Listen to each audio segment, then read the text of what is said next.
Okay, I guess I'll make this like a part two or something. So the yesod, as I was saying, the yesod of menucha is the ability to internalize and to solidify through the fact that one is resting and taking the time to be aware of and mindful of himself. What it does is it solidifies and concretizes the accomplishments of the week as part of who the person is. And the same thing is true in terms of the concept of appreciation of something, which means that now one could touch that Shabbos and its setting is what gives the person a real ability to emotionally appreciate, his week, and Shabbos has that koyach. But the idea is that effort and development don't matter if you don't have appreciation of the development that you've developed. In other words, there is no such thing as I just keep on going and going and going and going and going and going, because if there's at no point do you stop and appreciate what's accomplished, then you haven't accomplished anything. Because the avoda is always something in which it has to be part of what you are and become part of the way that you operate, and therefore the appreciation of it is what allows for it to really sink in and take form in the person. At the stage and the time of the avoda, that doesn't have that opportunity because you're going and keep going and keep growing and growing and growing and growing, and therefore it doesn't have the opportunity to become part of what you are, so that it can be part of the way that you experience yourself in general. So essentially, the yesod of menucha and the yesod of nachas a little bit different, but also the same, which is that when someone says to have nachas from your kids, is the yesod that it's a feeling which doesn't really have a single word which is equivalent to it in English, but is the yesod that when someone invests into a child or a business or anything else, and he puts a lot of effort in, and he doesn't really know if the thing that he invests in will work out properly, will do what it's supposed to do, it'll be successful. And when he sees that it's successful, what happens is that there's a sense of him that finds rest, that finds peace, because he knows that what he has invested in has borne fruit. And now that I'm saying these words, I'm actually realizing that you could touch that something is only truly defined as being in the first place if it itself bears fruit, which I think is probably a true concept. That the benchmark of if something really is or isn't is if it itself produces fruit on its own, and therefore it is or isn't. It truly took root or didn't take root. So that is probably a true side as well. Therefore, the way we want to apply it over here is you want to say that Shavuos is the solidification of Pesach. It's the Shabbos of Pesach, and what it does is it solidifies the sense of freedom that the Jewish people achieved on Pesach. And the way that it does this is, as we know, if we look at the actual Mishnah, the actual Mishnah says that you shouldn't read Charus al Luchos, ela Cherus. Right? So don't read it etched into Luchos, ela read it Cherus, which means free. Now we know that Chazal it's not like a funny play on words. Rather, what are Chazal saying? Charus means etched. It means that something is permanently, edged into something. It's a chelik of what it is. And therefore, what Chazal are saying to you is that the yesod of Talmud Torah is that what Talmud Torah creates is it creates permanent, real, etched in boundaries and understandings of reality through which a person can express himself, and that expression be the accurate reflection of what the human being really is. And we spoke about this a little bit yesterday. And really the concept, which is a very, very very misunderstood and misconstrued and hated concept these days, and people don't. But it's because people miss this aside.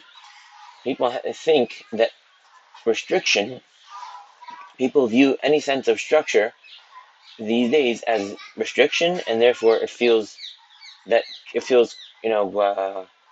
it's suffocating them. And what has to be understood and outlined and realized is that, in fact, not only is structure not equal restriction, structure is a necessary part of reality in order for it to be that a person can ever find the point in which he can actually feel expressed. Why? Because, as is well known, in order for anything to have definition, it by definition, for something to have a definition, it has to be restricted, because that's the definition of definition. I can only define something if it is not something else. That is the definition of definition. So therefore, restriction equals structure, which equals definition, which equals the person's ability to find a specific point of reality in which he can invest, and then thereby really be who he is meant to be. And that is the chayros that is achieved. And therefore, when we say that in Shavuos it is the solidification, just like Shabbos is to the week. So Shavuos and Torah is the solidification of the chayros that the Jewish people achieved and Jewish people achieved with Yetzias Mitzrayim. That is, for this reason, gufa. This is in fact the reason. And she'ein lecha ben chayim mishas b'Torah is in fact true, because even though it is the case that they achieved level of chayros when they went back and they listened to Moshe, but that level of chayros was the same way that the world was in Sheshes Yemei Bereshis. It was not solidified. It didn't have any real part and real sense in the definitions of who they were until the Torah came along, and it gave them a sense of definition and of lifestyle through which they could commit to have a place to fully express their identity. And this is a very, very important yesod, and it's essentially really what we were talking about last week with Kedoshim, which is that the main goal of the Torah and one of the main things that it does is that it gives a person the understanding of Atzmo. It's Ben Adam LaAtzmo. It gives a person the tools to figure out what and who he is meant to be. And it gives him the practical way to live life in which that can be achieved through the Asiyas HaMitzvos. And therefore, this is the definition of the Charis al Luchos. The Charis al Luchos means that Klal Yisrael were now given the opportunity and were given the reality of the solidification of their sense of Chayros, which they had achieved in Yetzias Mitzrayim, and it made their freedom a definitional part of who they were. And that's why you count 7 Shabboses. It's the inyan of 7, the number of 7, is the inyan of something being totally and fully concretized and completed and made part of something in a manner which is unchanging. That is the concept of the seventh or the seven, and that is the Sheva Shabbosos is this concept. And to get a little bit deeper into this idea of the transition, what we have to begin to understand is that when Klal Yisrael came to Har Sinai, they were, as is well known, Ki'ish Echad, B'lev Echad Ki'ish Echad. They were a single unit, and everybody, all the Mefarshim speak out that it's pashut that all the Torah was never given to an individual. Rather, it was given to a whole. It was given to an entirety of a klal. And therefore, Klal Yisrael Yishchad B'lev Echad. And in order to understand what this means, what we have to appreciate is that Torah is a description of reality as it is. Now, in order for someone to receive the Torah and accept the Torah and live by the Torah, it is a non-starter if his definition of self begins with the single person of the physical body that he is. Rather, what must be done?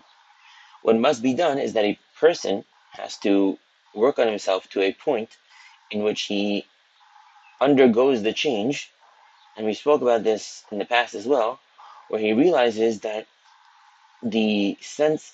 his own sense of self is inclusive of all of the other Jews. In other words, he does not view another Jew as a separate entity of other than who he is. There's him and then there's the other Jew. Rather, the other Jew is a part of him. And the way that a person does that is by making and by placing supreme emphasis on his identity as a Jew. And therefore, if I identify primarily as a Jewish person, and that's first and foremost, then this other person is also a Jew, and therefore he is as important to me as I am important to me, because I'm important to me through the fact that I'm a Jew, and he's a Jew as well. So therefore, both me and him are equally as important to me. And actually, if we take time to learn correctly the concept of Rebbe Kiva, and we look in the parsha of which is actually in last week's parsha, and so it says, what does it say? It says,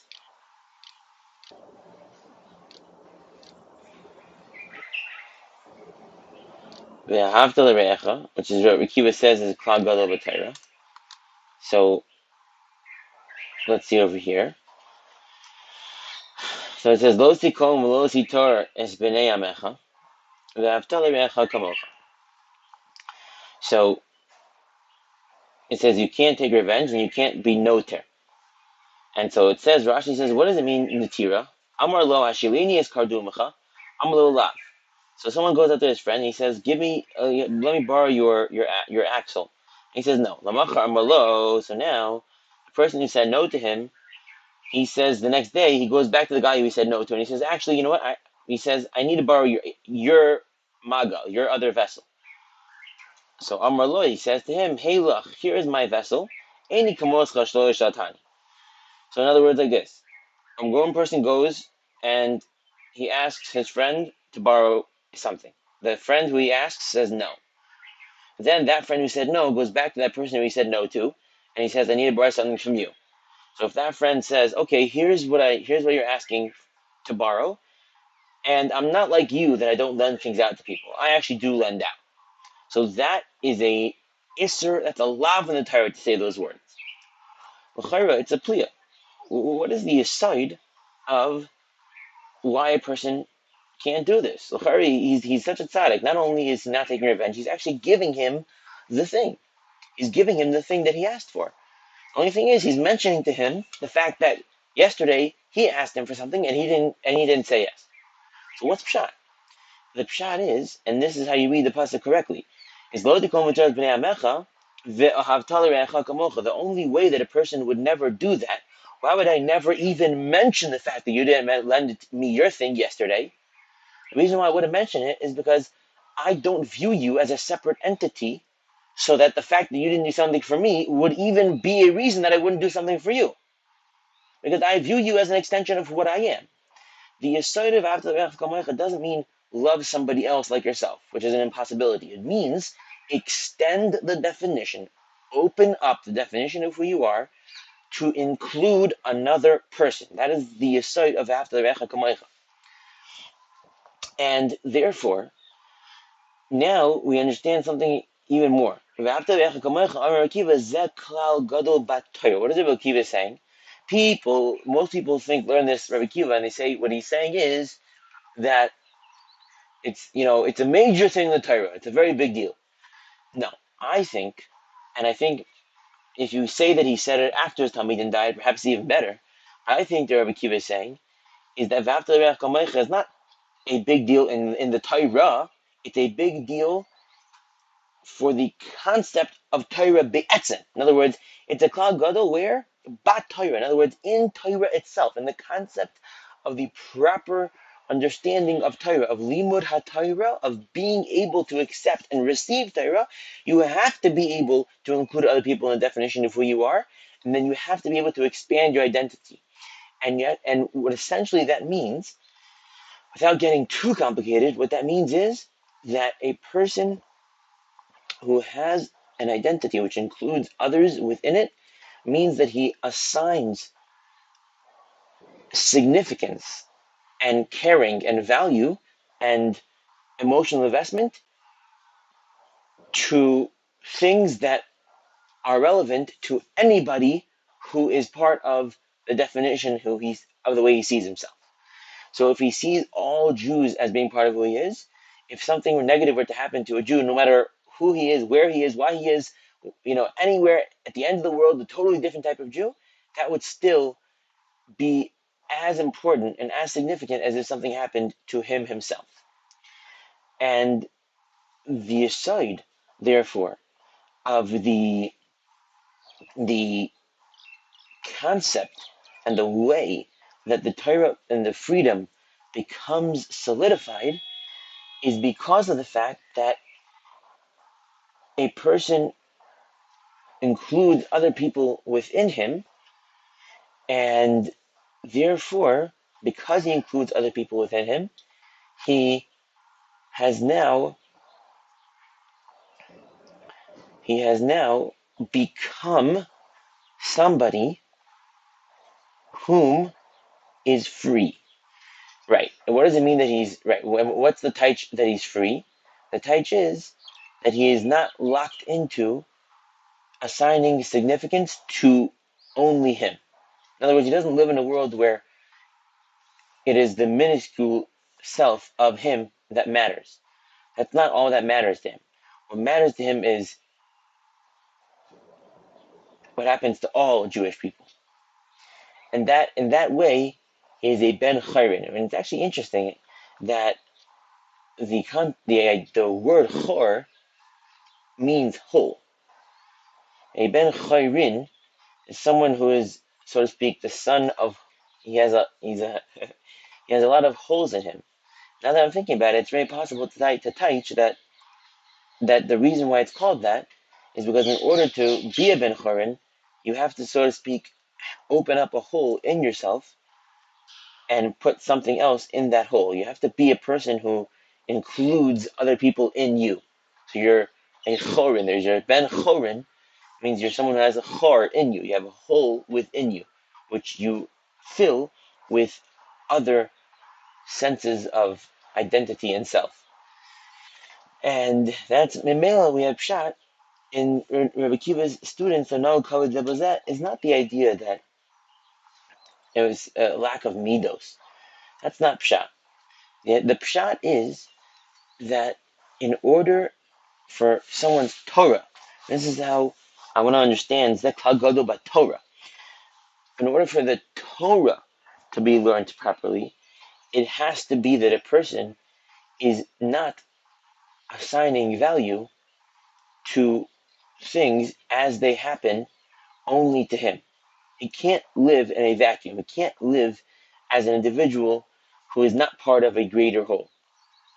It has to be that he lives in a way where he includes other people within his own identity. That is an essential chilek of Torah learning and of the concept of Torah in general.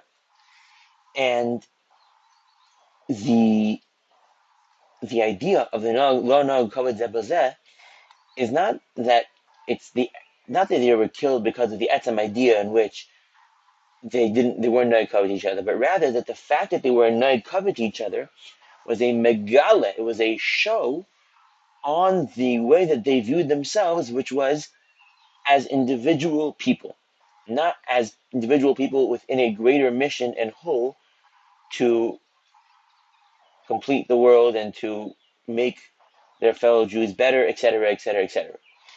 Meaning that they viewed themselves as individuals, and that's it.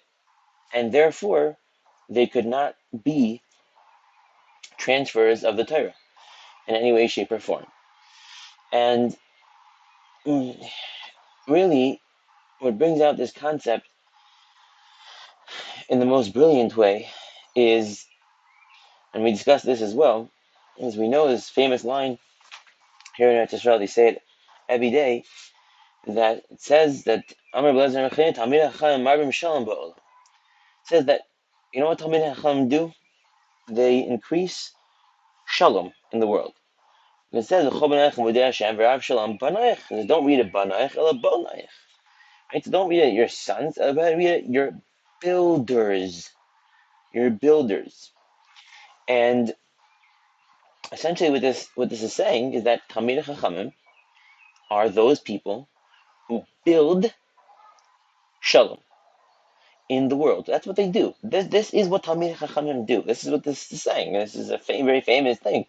And people don't really take time to understand what it means, but this is what it means. Now, as we described in the past, we've touched that Hagufa, what we just said about the Talmidei Rebbe Kiva, is itself the definition of shalom. That shalom doesn't mean two things operating and there's a lack of conflict between them, but shalom means two entities who join together to create something which is larger than both of them, which requires both of them to make the larger entity. And they merge and become one. And that is most obviously brought out by Shalom Bayis.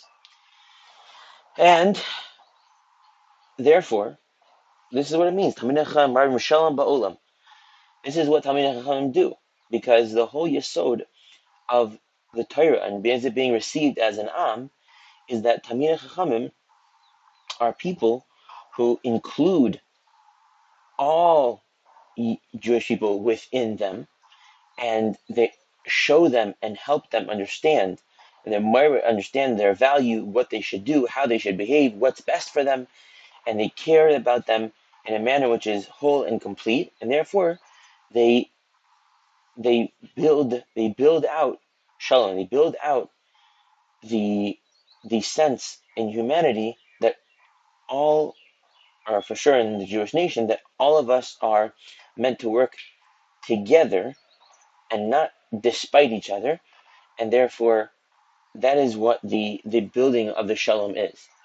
And in fact, there's one last Gemara, it's a Pliastic Gemara, and the Gemara brings out everything that I'm saying in such a clear and obvious way. It's like almost mind-boggling. So it says over here that it says Adahachi as iyu legabayu, and so it's talking about, you know, that Talmidei Chachamim are coming towards somebody, and he said to them, Amar lahu Shlama, which is everything we're discussing, Shalom, Aleichu Malchi. And he says twice, Shalom Aleichu Malchi, Shalom Aleichu Malchi. He says, peace be upon you, Malachim, peace be upon you, Malachim. So he's talking to rabbis, And so Amrulay, the rabbi said to him, Minach de Rabbanan Ikru Malachim. How do you know that Rabbanan, meaning Talmidei Chachamim, are called kings? Amrulu Diksiv, Bi Malachim Lochu. So Amrulay Minach de Chafin and Shlam Alamachi, Amrulu de Rabbanan Echkav and Shlam Alamalach, okay. So essentially, this Gemara is literally everything that we're saying. Because what are we tiny? We're saying like this. We're saying that, well, why is it? Because we know that what is a melech? I mean, we also discussed this in the past. Know that a melech, definition of a melech is not someone who controls others, who puts others down, or has rulership and domination over other people. That's not Jewish vision of monarchy. It never has been. Rather, what is a melech? A melech is someone who creates a vision of the world in which all people can take part of and feel that they can be expressed within the way that this person envisioned the world. And I'm not going to go through all the rayas, but there's many midrashim talk about, for example, Avram, Yitzchak, and Yaakov. It says they were all malachim. That's what it says about Avram, Yitzchak, and Yaakov. And we understand that the reason why Avram, Yitzchak, and Yaakov were malachim is because Avram, Yitzchak, and Yaakov presented to the world an actualized version of a concept through who they were, and people were able to glean from them and get from them a mode of expression and systemization which is a basis for the way all of existence works. So Avram was chesed, kindness, right? We know that the world only functions because of kindness. And we know that the world, Yitzchak, is din, only functions because of justice, etc., etc. And therefore, a melech, a definition of a melech, is somebody who creates a systemization of reality in which that system people can take part in and relate to each other within the way that this person envisioned the world and the concept that he introduced.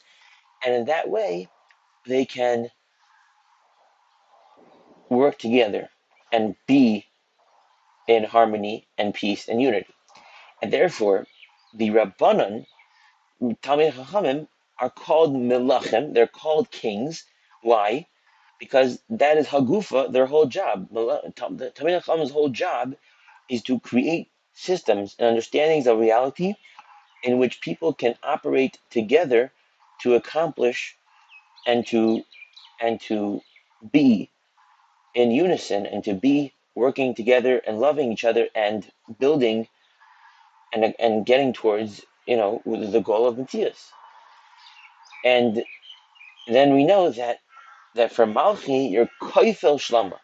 They get double the shalom, which is the whole concept that we're talking about, in which the shalom is the idea of the fact that the reason why a melech you're koifel shalom is because the melech contains within him the shalom of everybody, meaning he is shalom because it is within him that the unity occurs. And that is why you're koifel shlama. Okay, very good. Shabbos.